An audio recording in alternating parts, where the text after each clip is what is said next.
Apie HyProcure čiurnos ančio implantus. Kas yra HyProcure? HyProcure čiurnos ančio implantacija – patikimas ir efektyvus plokščiapėdystės ir jos sukeltų komplikacijų gydymo metodas.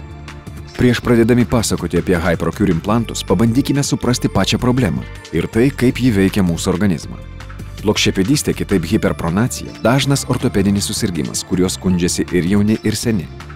Pagrindinė pėdos funkcija yra tolygiai perkelti kūno svorį ir amortizuoti pėdoms tenkančius didelius krūvius stovint arba vaikštant. Pėdoje tarp dviejų kaulų, šokikaulio ir kulnakaulio, yra natūrali ertmė, vadinama čiurnos antimi.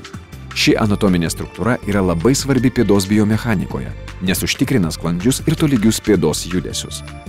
Hiperpronacijos atveju čiurnos antis užsidaro. Taip atsitinka dėl didelio raiščių laisvumo ir pernelyg intensyvaus šokikaulio judėjimo kulnakaulio atžvilgiu.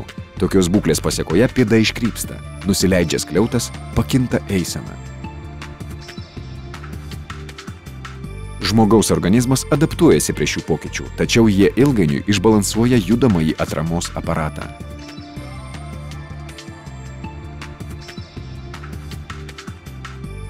Vaikščiojimas yra antra pagal svarbą funkcija po kvėpavimo.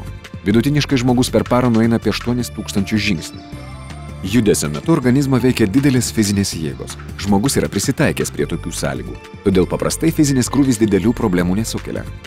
Plokščiapėdystė arba kitaip pasakius hiperpronacija išbalansuoja visą žmogaus judamąjį atramos aparatą, todėl jam tenkantis fizinis krūvis tampa didelė problema. Labai dažnai kelių, klubų sąnarių, nugaros ar kaklo skausmai yra gydomi pamirštant, kad pagrindinė problema yra pėdose. HyProcure čiurnos ančio implantacija, medicinoje ši procedūra vadinama subtalarinė artroereze, yra patikimas ir efektyvus plokščiapėdystės gydymo metodas, kurį galima taikyti jau nuo 3 metų amžiaus. Šis gydymo metodas padeda koreguoti pėdos anatomiją ir sugrąžina jos funkcijas, tuo pačiu apsaugo organizmą nuo galimo šalutinio plokščiapėdystės poveikio.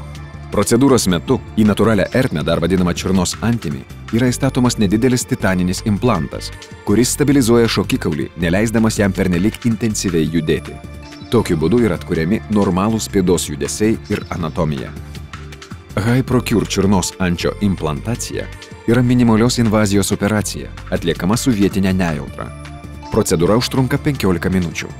Po operacinio laikotarpio trukmė 2 savaitės, tačiau vaikščioti pacientas gali iš karto po operacijos. Daugiau informacijos apie HyProcure ir subtalarinę artroerezę galite rasti internete www.gramedica.com.